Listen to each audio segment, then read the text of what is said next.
మొదటిసారి సభలో అవకాశం ఇచ్చినందుకు ధన్యవాదాలు తెలియజేసుకుంటూ మాకు చాలా బాధాకరం. ఎందుకంటే కరీంనగర్ జిల్లా పరిషత్ చైర్మన్ గారిని పనిచేసినప్పుడు అక్కడ కూర్చున్న శాసనసభ్యులు కూడా జిల్లా పరిషత్లో సభ్యులుగా ఉండేవాళ్ళు.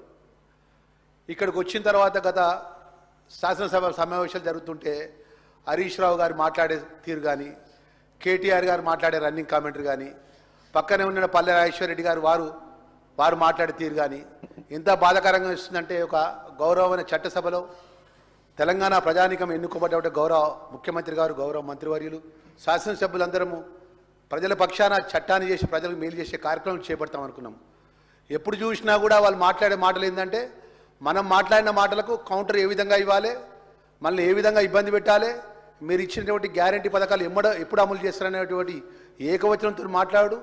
ఒక గౌరవ స్పీకర్, ఒక దళిత వర్గానికి చెందిన స్పీకర్ని పట్టుకొని ఏయ్ అని మాట్లాడే బాధ. మా బలైన వర్గాలైనటువంటి మా పొన్నం ప్రభాకర్ గౌడ్ గారు పట్టుకొని నువ్వు కూర్చో అంటాడు కేటీఆర్. మళ్ళీ మాట్లాడతాడు నా స్నేహితుడు, నా ఉద్యమంలో కలిసి పనిచేసిందని చెప్పి మళ్ళీ మాట్లాడతారు. నిజంగా ఈరోజు వాళ్ళు మాట్లాడే ధోరణి ఏ విధంగా ఉందంటే, నిన్నగాక మొన్న పేపర్లో చూసినాం అధ్యక్ష, 6 మంత్రులకి సమాధానం చెప్పిండు హరీష్ రావు అంటాడు. ఏం హరీష్ రావు సమాధానం చెప్పిండు అధ్యక్ష? మా ఉమ్మడి కరీంనగర్ జిల్లాకు సంబంధించినటువంటి కాళేశ్వరం ప్రాజెక్టు నీళ్లు మా ధర్మపురి నియోజకవర్గంలో మేడారు రిజర్వాయర్ నుంచి, మిడ్మానేర్ నుంచి సిద్దిపేటకు, సిరిసిల్లకు, గజ్వేలకు నీళ్ళు పట్టుకపోతారు. మా కరీంనగర్ జిల్లాకు ఒక్క చుక్క నీళ్ళు రాదు అధ్యక్ష.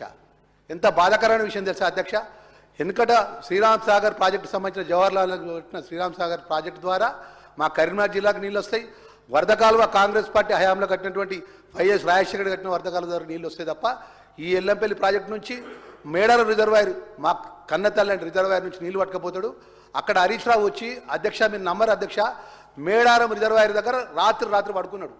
పడుకొని మా ధర్మపురి నియోజకవర్గం నుండి 6 మండలాల రైతాంగం అంతా కూడా పెద్ద ఎత్తున ఉద్యమం చేస్తే ఏమని మాట్లాడిందంటే, ఇక్కడ మేము ధర్మపురి నియోజకవర్గానికి రిజర్వాయర్ ఏర్పాటు చేస్తాము, అది పత్తిపాక రిజర్వాయర్ అని పేరు పెడుతున్నాం దానికి అని చెప్పి అక్కడ పల్లెనింత్ర చేసిండు అధ్యక్ష.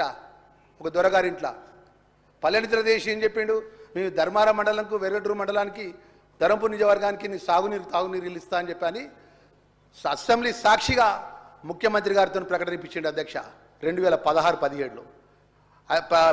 ప్రకటన చేస్తే మేము కూడా అనుకున్నాం మాకు ఇక్కడ రిజర్వాయర్ ఏర్పాటు చేస్తారు, మా ప్రాంతానికి నీళ్ళు వస్తాయి అనుకున్నాం. తీరా రిజర్వాయర్ ఏర్పాటు చేయకునే విషయంలో పట ఆ సమస్య కూడా ఇక్కడ మాట్లాడకుండా మళ్ళీ కాళేశ్వరం లింక్ ట్యూబ్ తీసుకొచ్చే అధ్యక్ష 20,000 కోట్ల రూపాయలతోని సుమారు 1,700 ఎకరాల భూములు, మా రైతాంగాన్ని భూములు గుంజుకున్నారు అధ్యక్ష పోలీసులను పెట్టి. మేము పోతే మా మీద 13 కేసులు పెట్టించిన అధ్యక్ష. పెద్దలు జీవన్ రెడ్డి గారి మీద, అంత పెద్ద మనిషి మీద లెక్క చేయకుండా కేసులు పెట్టిండు. ఇవాళ వచ్చి మాట్లాడే మాట సభ దూరిన వాళ్ళ యొక్క మాట్లాడే ఆలోచన విధానం ఎట్లా ఉన్నదంటే, మనం చెప్పినట్టు పేదవాళ్ళకి సంబంధించినటువంటి 6 గ్యారంటీ పథకాలు ఎక్కడ అమలు చేస్తారో, ప్రజలలో ఎక్కడ మంచి పేరు వస్తుందో, రేపు రాష్ట్ర ముఖ్యమంత్రిగా పెద్దలు రేవంత్ రెడ్డి గారి నాయకత్వంలో పట గౌరవ మంత్రివర్యులు కానీ, గౌరవ శాసనసభ్యులు కానీ ఏ విధంగా ప్రజల ఆదరణతో రేపు రాష్ట్రంలో ముందుకు పోతున్న ఉద్దేశంతో మనం ఏ విధంగా ఇరికాటం పెట్టే ఉద్దేశంతో ఆలోచన చేస్తున్నారు తప్ప అధ్యక్ష వాళ్ళు మాట్లాడమండి అధ్యక్ష. కరీంనగర్ జిల్లాకు సంబంధించినటువంటి తెలంగాణ ఉద్యమంకు, తెలంగాణ పార్టీకి అన్నం పెట్టిన జిల్లాకు ఏ విధంగా ద్రోహం చేసిన నీళ్ళ విషయంలో నేను కానీ, మా విజయరమణారావు కానీ, మా రామగుండం సంబంధించిన మా పెద్దలు శ్రీధర్ బాబు గారి నాయకత్వంలో మేము ఒక శ్వేతపత్రం విడుదల చేస్తాం. మా జిల్లాకి ఎంత అన్యాయం చేసిన, ఏ విధంగా నీళ్లు దోషిన విషయం కూడా, ఆ విషయాన్ని కూడా మనవి చేసుకుంటూ, దళితుల విషయానికి వస్తే మరి వారు సభలో లేరు. ఈరోజు మేము బయట మాట్లాడుతున్నాం అన్న, చాలా కార్యక్రమంలో మేము బయటకు వెళ్ళిపోవాలి, మేము తొందరగా వెళ్ళిపోవాలని పరద కిందకి వాళ్ళు చూస్తాను, పరద ముందుకు వెళ్ళి వాళ్ళు చూస్తున్నారు అధ్యక్ష. ఈ విధంగా ఇలా మాట్లాడే ఒక ధోరణి ఏ విధంగా ఉందంటే అధ్యక్ష, మా గౌరవ పెద్దలందరూ కూడా మనవి చేసుకుంటున్నారు అధ్యక్ష. వాళ్ళ ఆలోచన పరంగా కూడా ఏమన్నంటే కాగితాలు తీసుకొచ్చి అర్ధగంట సేపు హరీష్ రావుకి టైం ఇస్తున్నారు. ఆయన ఏదో ఇంగ్లీష్లో మాట్లాడుతున్నాడు, ఏదో ఇంగ్లీష్ మనకు తెలియనట్టు, ఆయన మాట్లాడే సబ్జెక్ట్ మనకు తెలియనట్టు. స్వయంగా కృష్ణా జలాల మీద రాష్ట్ర ఆంధ్రప్రదేశ్ ముఖ్యమంత్రి ప్రకటన చేసినాక ఇంకా మాట్లాడేది అధ్యక్ష. దయచేసి అధ్యక్ష, మీకు చేతులు తేడి దండం పెడుతున్న అధ్యక్ష.